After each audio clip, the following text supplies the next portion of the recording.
जी और माता पार्वती जी के कमल चारों में गोड़ छुके गोड़ लागतानी हमार प्रणाम स्वीकार है। माँ के 64 रूपों में गोड़ छुके गोड़ लागतानी हमार प्रणाम स्वीकार है। सब देवी देवता के कमल चारों में गोड़ छुके हमार प्रणाम स्वीकार है। 56 कोट देवता के कमल चारों में गोड़ छुके गोड़ लागतानी हमार प्रणाम स्वीकार है। नीलम दीदी और हरिंदर भैया के कमल चारों में गोड़ छुके गोड़ लागतानी हमार प्रणाम स्वीकार है। देखी सब गुरु भाई बहना के कमल चारों में गोड़ छुके गोड़ लागतानी हमार प्रणाम स्वीकार है। तो हम भोले जी के बहुत सुंदर चर्चा आप लोगों के सुनावे जाता नहीं, बहुत सुंदर कथा बा। तो देखी गुरु भाई बहना ये कथा के आप लोग पूरा कथा सुनो, आधा कथा मत सुनो। आधा कथा सुनने से परमपिता परमेश्वर जी और माता पार्वती जी के अपमान हुई, और पूरा कथा जब सुनो तो आप लोगों के कथा के रहस्य के बारे में पता चली और सुनने के आनंद भी मिली। तो देखिए गुरु भाई बहना ये कथा हमारा आप लोगों के अच्छा लगी तो कमेंट में हर हर महादेव के नाम न भूला माता पार्वती जी के, और सुंदर लगे तो हमारे कथा ज्ञान चैनल के सब्सक्राइब कर दे ताकि यहू से सुंदर चर्चा भोले जी के गुणगान हम आप लोगों के सुना सकें। तब आईजा गुरु बहना अब सुने करती ना आप सभी तैयार हो जाइए, बहुत ही सुंदर चर्चा सुनाए जाता नहीं। तो देखिए गुरु भाई बहना एगो गांव में एगो पंडित आयन रहत रह सब पति पत्नी रहने आ दोनों जनी बहुते ज्ञानी रहनी। दोनों जनी के जोड़ी बड़ी सुंदर भोले जी लगोले रहनी। दोनों जनी शिव भक्त रहनी। तो देखिए ना वो तीनों सूत्र के पालन करी भोले जी के, और बड़े शुभ मुहूर्त में उठी। शुभ मुहूर्त के मतलब हुए 4 बजे जब उठी तो घर द्वार के सौर सफाई कऽ के अपन टोगरे जाई तो वहाँ से भांग धतूरा बेलपत्र सब कुछ जन पंडिताइन रहनी सब चीज जुटा लें आ बड़ी विधि विधान से भोले जी के पूजा पाठ करी। कुछ ना भोले जी से मांगी, अब यह मन में रहे विचार दोनों जनी के कि बिना मांगले तो भोले जी और माता पार्वती जी सब कुछ देले बानी, कोनो चीज़ के कमी नहीं है। आई शरीर जन बा सही सलामत रहे ताकि हम जब तक ये शरीर रहे तब तक भोले जी और माता पार्वती जी के विधि विधान से पूजा पाठ कर सकी और कबो मन ना भटके। तो ये दया मांगी। वो बेचारी प्रतिदिन भोले जी के पूजा पाठ बड़े प्रेम से करी। दोनों परानी चर्चा भजन समय मिला तो कनी आपस में पति पत्नी, और दया भी भोले जी से यह मांगी कि हमन के जीवन जौन बा बहुत अनमोल बा। ई जबले जीवन रहे तबले ही आत्मा भटके ना, और हमन के भोले जी के दया भाव हर हमेशा मन क्रम से वचन से और भक्ति कर सके। तो देखिए गुरु भाई बहना भोले जी के दया से बिना मांगले ही तो सब कुछ मिल जाला। जे परम पिता परमेश्वर पर ध्यान धरेला, जे अपन गुरु बना लेला, तो गुरु जी तो कबो अपने भक्तन के निराश ना करे। समय के बीतत तो देर ना लगेला। तीनों जनी बड़ा प्रेम पूर्वक से जीवन के गुजारे नहीं सभी। तो देखिए गुरु भाई बहना सावन के महीना जब आ जाला तो जे के ना पूजा पाठ करे के वो भोले जी के जोल देला। तो सावन महीना में बहुत मंदिर में भीड़ होला। तो जन पंडिताइन लोग रहल ये लोग देवघर सावन महीना में लोग जा हर साल पति पत्नी दोनों जने जा लो और भोले जी के दर्शन करके आवे लो। कहे मनुष्य के शरीर मिलल बा तो परम पिता परमेश्वर जी के भक्ति और गुणगान कर लिया जा ताकि अगला जन्म भी मिले तो हमन के अगलहू जन्म में पति पत्नी फिर एक साथ रह के भक्ति भाव भोले जी के को पाए। तो देखिए गुरु भाई बहना, हर साल जालो सावन महीना में पूजा पाठ बहुत विधि विधान से करे, और समय बीतल गई, सब चीज तो भोले जी देले रहनी, लेकिन 15 साल बीत गए पंडिताइन के, एक औलाद ना रहना। तो जनता है जब औलाद ना रहना, तो जब सबकर लड़का जब देखे लो तो मन दुखित होके कि पिताजी सब कुछ तो देहनी, इतनी सुंदर शरीर देहनी, भक्ति भाव करे के देहनी, लेकिन बुढ़ापा के सहारा ना देहनी। सब धन दौलत चल जाई, लेकिन एगो औलाद दे देती तो अंतिम समय पर कम से कम कान्हे पर बैठा के और घाट तक देता और हमन के उद्धार हो जाता। तवारिश के रहल तो बहुते जरूरी होला। और मन भटके लगल, और मन में आस हो गए दोनों जनी के कि अब की देवघर चलल जाई। अब पंडितान कहने कि आज ले तो हम पिताजी से कुछ ना मांगली, लेकिन अब हमारे मन में आस लगल बा तो हमार श्रद्धा जरूर भोले जी पूरा करब। आ हम अब की बार बोल बम जाए देवघर और अपने भोले जी से यह दया मांगब कि हमारो कोख भर दे। तो देखी गुरु भाई बहना, मन के बात अपने पति से ना बतावत है और कहत अरे हे स्वामी चली अब की सावन महीना में कावर ओर ले आदि, गिरुआ वस्त्र ले आदि, सब तैयारी कर दी, अब की चलल जाई देवघर और बाबा के आशीर्वाद लेवे चलल जाई। तो कहत अरे अब देखी उनके स्वामी जैसे सुनना सब व्यवस्था कर देना। कहना ठीक है बताड़ू, अरे जांगर बात सब धाम को ले चाहिए, दर्शन और दान पुण्य सब कुछ कर ले के चाहिए, इंतजार नहीं करे चाहिए कि बुढ़ापा आई तब कर जाए।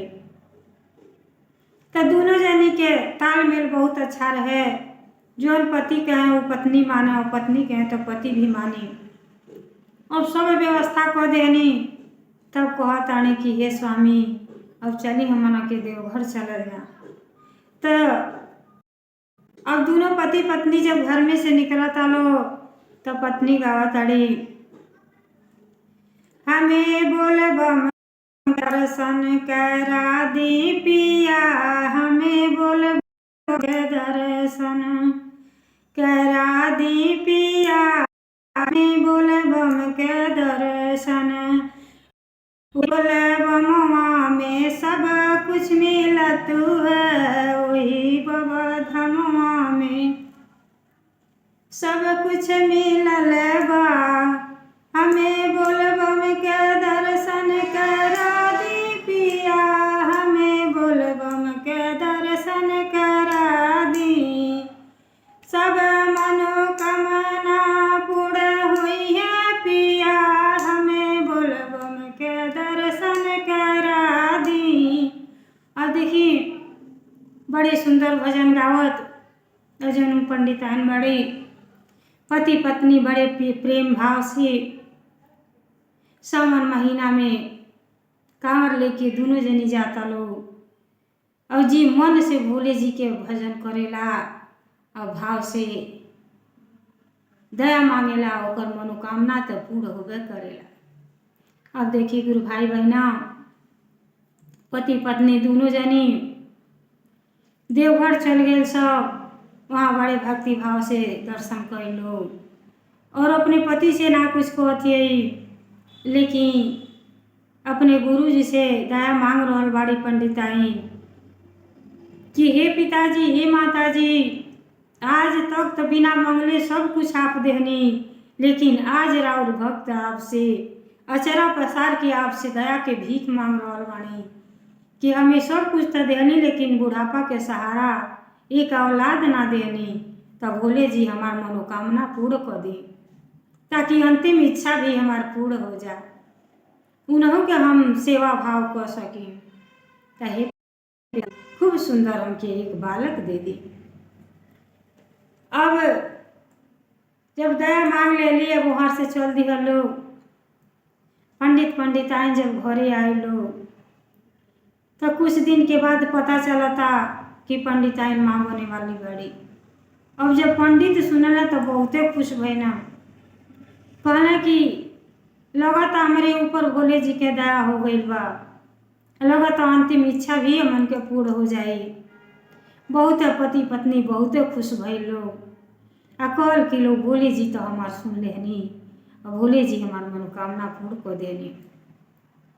तो देखी गुरु भाई बहना बीतत समय बीतत देरी ना लगेला। दोनों जनी पति पत्नी बहुत खुश रहे, बड़ी पूजा पाठ करे लो। तो देखी पूजा पाठ के तो असर बच्चन पे पड़ा। जब घर में भी बच्चे रहे ना तो अच्छा मन रखे के चाहिए, रामायण गीता सुने के चाहिए। तो लइकन के प्रभाव पड़ला, लइके शुद्ध होला, ज्ञानी होला। अब वो पंडिताई इतना पूजा पाठ में व्यस्त रहे, ये कहें कि हे भोले जी हमके जब संतान देले बाणी आवे जब में तन अपन नाम रोशन करें कि टोला मोहल्ला कहे कि पंडिताइन के एके लड़का बाणा आ बहुते ज्ञानी बाणा। यह मन में भाव लेके अब अपने बच्चा के पेट में पालत आड़ी। तो देखी गुरु भाई बहना समय केहू ना जानेला कि कब समय बदल जाई, कब सुख में बदल जाई, कब दुख में बदल जाई, यह तो केहू के ना पता रहेला।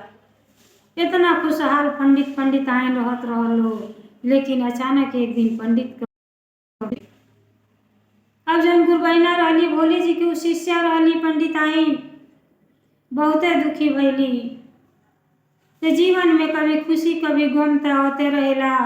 एक तरफ भोले जी दुख देहनी तो एक तरफ उनके जवन कोख में बालक पलत रहना उनके खातिर कहली कि अब तो अपने पुत्र करतीन हमके जीवित रहे की बा।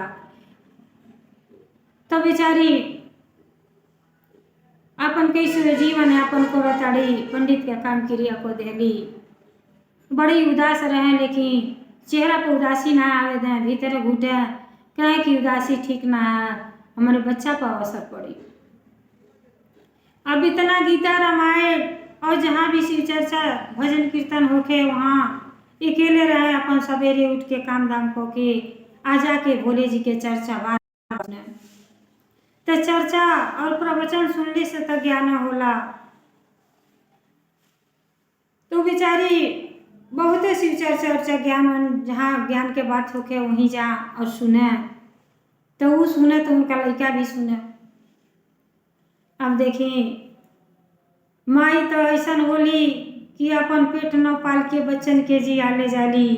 अब वही बच्चा के सहारे माई जन बाड़ी वो तड़ी कि अब तो हमके जीवन जीवही के बा, जब तक अपने बेटा के काबिल ना बना ले तबले भोले जी हमारी जिंदगी के सही सलामत रखो, ताकि हम अपने बेटा के सब सेवा भाव कर सके। भाई बहना बीतत 9 मास बीत गए। 10वें में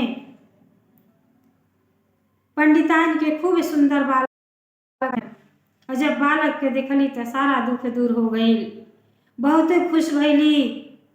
जब डॉक्टर अली कहली कि कहताड़ी कि हमरे का भइल बा, तो जो डॉक्टर अली कहली कि पुत्र तो भइल बाने, लेकिन जब सुनली तो बेचारी के होश उड़ गई।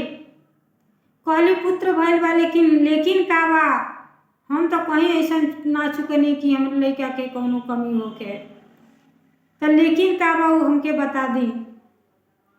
अब डॉक्टर जनरली कहली लड़का तो बहुत स्वस्थ बाणे, सुंदर बाणे, लेकिन इनका एगो किडनी खराब बा। अब मैं कहली कि एक किडनी खराब बा तो हमार किडनी बाबू के हमरे लगा दी, लेकिन बाबू के हमरे कोनो कमी न रहे। अब माई देखी अरे मातारी के तो दूसरा जन्म होला जब बच्चे पैदा होने। कहली हमार किडनी निकाल दें डॉक्टर साहब, हमरे लड़का के किडनी लगा दें, लेकिन कोनो लेकिन ना रहे हमरे बाबू के। अब भोले जी से दया मांगत है, हे पिताजी पुत्र देहनी तो ऐसा देहनी कि शुरुए में कमी बा, अब दया मांगत है कि हमार किडनी उनके सक्सेस हो जा, आ हमार उम्र हमारे बाबू के लग जाओ, 100 साल के उम्र हो जाओ उनकर, आधा बीत चुकल बा। अब डॉक्टर बहुते चकित भइल कि ऐसा माई तो हम पहली बार देखनी। कह तारे कि हमार किडनी लगा के हमारे बबुआ के एकदम बढ़िया कर दी सके। अब का भइल, माई अपन किडनी के दे देली, लड़का स्वस्थ हो गई ना, सही। और उनका दिन रात सेवा करें कि बाबू हमार कब तैयार हो जा, पढ़े लिखे जाए लगे। अब वो आनंद उठाव ताड़े, अपने लड़का के सेवा भाव इतना कर ताड़े कि अपने पति के शुद्ध भुला गइल बा। अब जे धन बा ते धन अपने बेटा के ऊपर ध्यान निगाह लगा रहल बड़ी माई, बहुत प्यार दुलार दे ताड़ी। जल्दी सुते ना, जब सुते ना तो बेचारी बहुत सुंदर सुंदर लोरी सुनावे और लोरी सुना के अपने लड़का के सुता दें। बहुत सुंदर सुंदर लोरी सुनावे। अब गाना गावे, रोज रोज आवेलू तू देर कई के, रोज रोज आवेलू तू देर कई के, आई उर निंदिया नींदर बनी के, बड़ा हो के मुनवा ललन राज करिए, हीरा मोती मूंगवा से दिन रात खेली हैं, घरवा भरल रही, घरवा भरल रही, अन्न धन से पूजा करब चरणन की। अब 5 साल के आज जब सुते खो गए तो माई से जिद करें कि हे माई तू अपने गोद में सुता दो, हमार जब तक लोरी ना सुनेबू तब ले सुतब नहीं। तो जब माई लोरी गा के सुनावे तब वो साथे साथे अपने माई के गावे, माई के आचरा में पाई सुख चैना, माई के आचरा में पाई सुख चैना, भूल जाल रतिया बिसरी जाल रैना, भूल जाल रतिया बिसरी जाल रैना, रखिया लगा के मैया, रखिया लगा के मैया, छतिया न से पूजा करब तुहरे चरणन के, रखिया लगा के मैया, छतिया न से पूजा करब तुहरे चरणन के। जब 5-7 साल के हो गए ना, इतना ज्ञान के बात बोले कि माई के करेजा दहल जा, आनंद से विभोर हो जा, कहे बाबू के हमरे केहू के नजर ना लगे। बहुते ज्ञानी रहना। अब ओकरे बाद एडमिशन जब करा दिली, जब पढ़े लिखे लगना, तब क्लास में अपने सबसे तेज आवे। अब बेचारी देखी पंडित तो मर गए रहना, कौनो स्रोत घर के ना रहल, लेकिन माई रहल कि हमार बाबू बढ़ान बन के जैसे बढ़ान हुई हमके कुछ न कुछ इनके बना के रहल। अब बेचारी सिलाई करें, अब बड़ा ब्राह्मण जात के करे घरे चौका बर्तन करे जाओ, हो तो नमुसी होई। अब बेचारी के हाथ में बहुते गुण रहे, सुबह उठ के सारा काम धाम को के बेचारी दिन भर सिलाई करें और सिलाई कर के अपने लड़का के पढ़ा रहल बाटी गुरु भाई बहना। लेकिन जैसे पढ़न हो गई ना, कहले माई हम ऑफिसर बनल चाहतनी, हम क्लास में टॉपर आवे नहीं, शायद भोले जी के दया होके हम ऑफिसर बन जाए।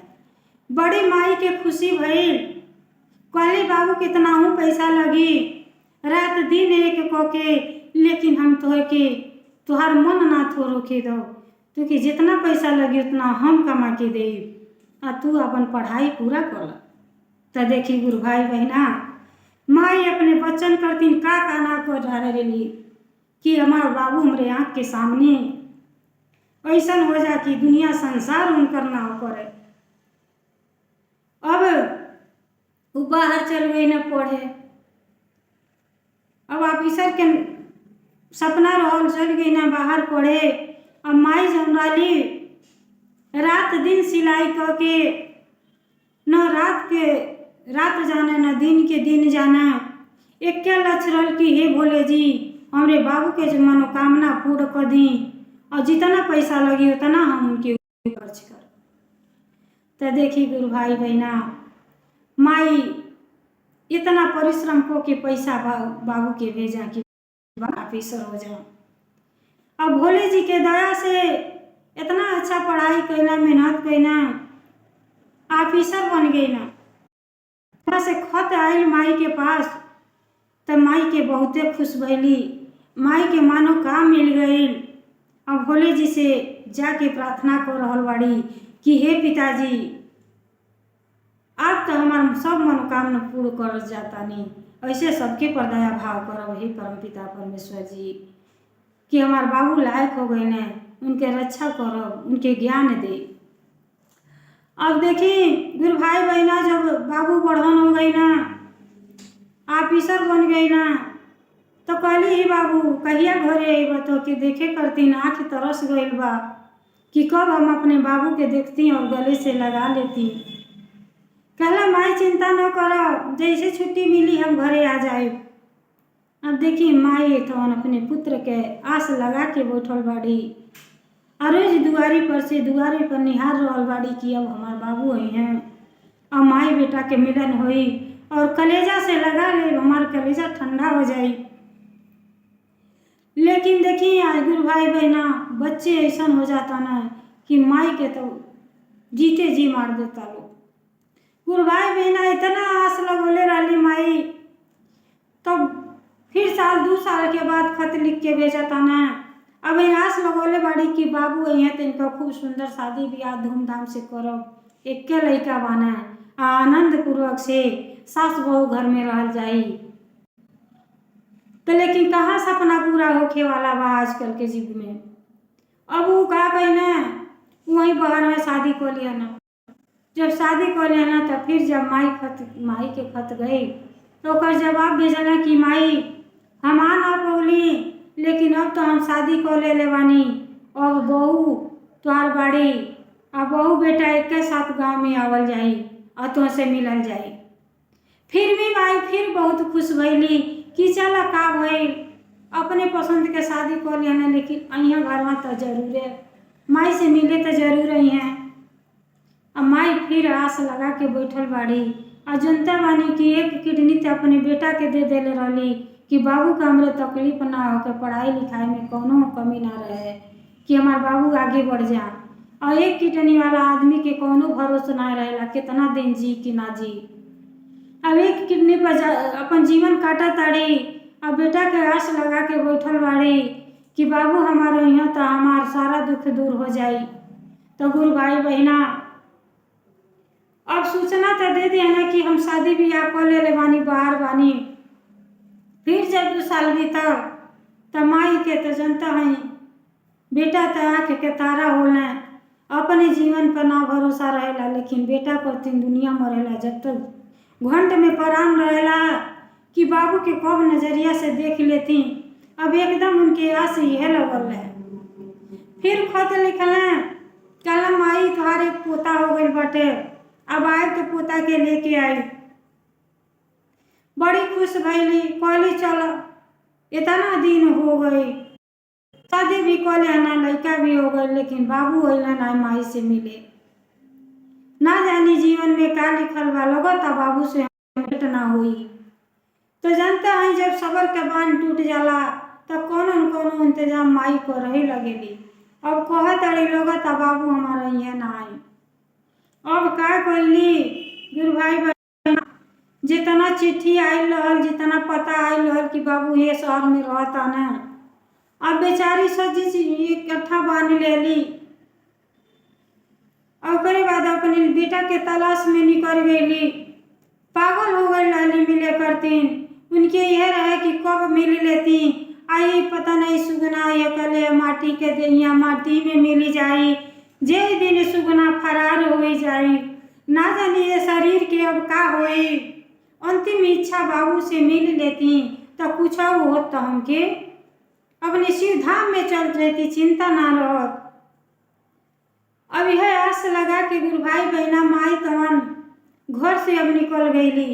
और जन टोला पड़ोस रहे सब कहे कि आइए दीदी आप कहे नहीं कि हमारा लड़का ऑफिसर हो गई ना, इतना दिन हो गई आपको लड़का आपके हाल चाल लेवे ना आई ना। लेकिन माई कबो ना कहे कि बाबू ऐसी कहे ना, कहले नहीं बाबू के छुट्टी ना मिला था, एक दिन ना एक दिन जरूर आई है बाबू। अब देखिए गुरु भाई बहना, अब जब सब कर ताना शाही सुनत सुनत जब हार गईली तो कहली जब बाबू नहीं आवता ना तो चलो हम ही बाबू से मिली आई। अब सारा चिट्ठी चौपाती ले ली और निकल गईली अपने लड़का के तलाश में गुरु भाई बहना। अब जैसे शहर में गईली आ जाते जाते वहीं पहुंचली जौने मकान लड़का रोलारी अधिकारी रहबा कहना नौकर चाकर भी रहना। वो डायरेक्ट अपने लड़का के रूम में पहुंच गईली। और जब वहाँ पहुंचली तो जनता है अपने बेटा के विरह में पागल हो गई रहली। वहाँ गईली तो देखो ताड़ी कि केहू बान आई, गेट खुलल बा और नाती उनकर वहीं खेलत आना। और देखी कबो माई के आँख धोखा ना खा सकेले। अब और जब देखली अपने नाती के तो बहुते खुश हो गईली। कहली ई तो हमारे बबुए पर गईल बाना, ये हमार नाती तो बहुते सुंदर बाना। और पलना में से और पूरा में गोदी में उठा लेली और सीने से लगा लेली। गुरु भाई बहना कहत है बेटा से तो ना मुलाकात है लेकिन पोता से तो हो गए। अब सीना से चिपकौले बाड़ी तो ऐसी कहल जाला मुरवा से बेसी सुधिया के मोह लगेला। नाती नेतपुर बहुते प्रिय होला आजी आजा खातिर। आज ऐसे सीना से लगावत ताड़ी तौले उनका बेटा और बहू निकल गए। लोग कहता अरे दादा ये कौन पागल आके हमरे लड़का के वही हाथे से हमरे लड़का के छू देली। अरे जल्दी से इनके बाहर कर, कैसे गेट खुलल अंदर आ गईली। और कहत है बार बार ए बेटा हम पागल नहीं हैं, हम तुहार माई हैं, तुहार माई है यकीन कर, तू ना अला हम खोजत तो के चली अली। हम पागल नहीं हैं बेटा, हमके नाती के गले से लगा ले दो। लेकिन जो उनका पत्नी रहली वो धक्का मार के निकाले लगली। कहते इनके निकाल दो घर में से, का जानी कौन पागल आ गल बा। वो तो अपने बेटा बहू नाती के सब के पहचान गईली। लेकिन जौन है इनके जब बेटा कहना है कि ना तू हमार माई ना हो, कहली बाबू अरे एक बार मुख से माँ कह दो हमार तरन तार हो जाए बेटा, तोहरे करतीन बहुते सास ससुर हैं तो के ना यकीन बात है। देखा जितना तोहरे जितना बार तो के पैसा कौड़ी भेजले बाणी पढ़ौले लिखौले बाणी सब कागजात ही बा। विश्वास कर बेटा, एक बार माई कह के पुकार दो बाबू, दिल में तसल्ली हो जाए। एक बार माँ कह दो। कहला नहीं तू हमार माई हो ना सकेलू, तू घर में से निकल जा। जब बेटा के ऐसा शब्द माई सुन, माई के वही कहली हे भोले जी जेकरे खातिर इतना कष्ट उठौनी जौने पुत्र करती, आज वो पुत्र हमार माई कहले से इनकार करता ना तो हमके अब यह दुनिया में कोनो जरूरत ना बना लेके हमके शिव धाम में पहुंचा दी है परमपिता परमेश्वर जी। अब हमारो वैया केहू नहीं के जेकरे करतीन हम इतना जान देते रहनी। वो माई एक बार जो माई बोल देते हैं तब वो हम वापस यहाँ से घर अपने घर लौट के चल जाती। लेकिन बाबू हमार कुछ ना बोला था ना तो हमके जेले में कुछ हो नहीं खे। अब हमके मुक्ति दे दी है परमपिता परमेश्वर जी। अब देखी भोले जी तो उनको उद्धार वहीं को देनी। बेचारी के जौन प्राण पखेरु रहल सब उड़ गई, उस शिवलोक के चली गई। जब बूढ़ा वहीं मर गईली तब बेटा आवत आना तो सब जितना ले गई रहली, जितना पता इनकर रहल पढ़ाई लिखाई के कागज रहल सब वहीं बिखेर देले रहली बूढ़ा। और जब तब कलेजा फाटे लगल कि हमारी जीवन बेकार बा। हमार माई हमरे पास आयली, हम अपने माई के एको अंतिम इच्छा पूरा ना कर पौली, तो ऐसा बेटा भगवान के हुए के ना दे। अब अपने जीवन पर धिक्कारत आना कि हम एक बार ना मनली कि कम से कम केहू के बात तो जरूर सुन लेवे के चाहिए, अपने ना जोते के चाहिए। अरे तोरे भले करतीन, केहू अपने से बड़न कुछ समझाई तो तोरे भला करतीन समझाई। सास ससुर से माई दादा केहू गठरी बांध के ना आई। संस्कार जौन है चीज है जीवन भर तो उनके रही आगे बढ़े के एक जरिया बना दी। लेकिन देखी गुरु भाई बहना, इतना परिश्रम वो कहली पंडिताइन, फिर भी उनका बेटा उनके माई नाई कह के बोलौना और उनका मृत्यु हो गई। उस शिवधाम में चल गईली। और जो बेटा जब देखला सारा कागजात तो देखता ना कि सचमुच ही तो हमार माई हई। अब मुर्दा के गले लगा के का करबा, जौन प्यार पावे के रहो प्यार के तो ठुकरा देना बेटा। अब मुर्दा के गले लगा के रोवत आना बन के पत्ता खा रहा था, कहत हो हे माई हम ऐसा अभागा बेटा तुहार रहनी कि तुहार के एक बार माई नहीं कह के अंतिम इच्छा अपने माई के पूरा ना कर सकनी। हमारे जीवन पे धिक्कार बा। ऐसा पुत्र भोले जी केहू के ना दे। हम अधिकारी हो के का कहनी कि एक अपने माई के लाज ना रख पौने, माई के वचन के पालन ना कर पौने, तो कितना हो धन रहे भाई बहना। एक रास्ते आए और एक रास्ते चल जाए, जी अपने माँ का सम्मान ना करी वो जीवन में कबो ना सुखी रही। सबसे कीमती मूल्यवान वस्तु है। अरे एक जनी पर ना निर्भर बा, हमहू तो केहू के औलाद हई, हमहू तो केहू के बहू रहनी हई। तो बहू के जौन फर्ज होला, बेटा के जौन फर्ज होला अपने सास ससुर के प्रति करे के चाहिए। बिना कहले टोला पड़ोस में भी सब नाम सम्मान देला होके। जब 10 जनी के देखले में आदमी महान बनेला, वह महान कहावेला। हम अपने मुंह से कितना बुराई करब तो केहू ना मानी गुरु भाई बहना। आज अच्छा चीज करब तो दुनिया हुई कि वो फला जाए के परिवार बहुते अच्छा बा, तो काहे ना अच्छा ही रास्ता अपना ली। तो गुरु भाई बहना देखी ये कहानी में तो बहुत कुछ सीख मिले वाला चीज बा। जे अमल करी ते बहुत कुछ सीख ले। कौनो बात पर बिना समझले ना बोले के चाहिए, केहू के ठेस ना पहुँचाए के चाहिए। और पुत्र ऑफिसर होके का कहना जे अपने माई के वचन के पालन ना कर पौना, बाद में पछतावा के सिवा कुछ ना हो रह गए।